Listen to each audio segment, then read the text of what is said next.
Welcome to Penrose Learning, where we make understanding easy.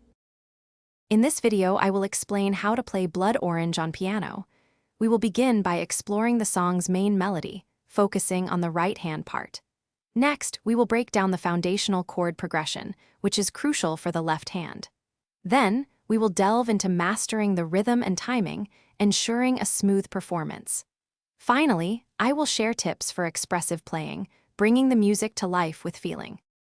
Let's start with the melody and chords. The song is often played in a minor key, typically with a 4/4 time signature. Your right hand will primarily handle the main melody, often centered around middle C. For the left hand, focus on playing the root position or inversions of the chords. Practice each hand independently at a slow tempo, perhaps 60 beats per minute, before attempting to combine them for seamless execution.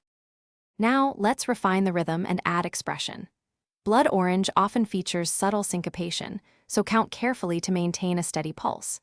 Pay close attention to dynamic shifts, moving from piano to mezzo forte to convey emotion. The sustain pedal is vital for creating a smooth, legato sound, connecting phrases beautifully. Practice with a metronome at a slow tempo, around 80 beats per minute, gradually increasing speed as your accuracy improves.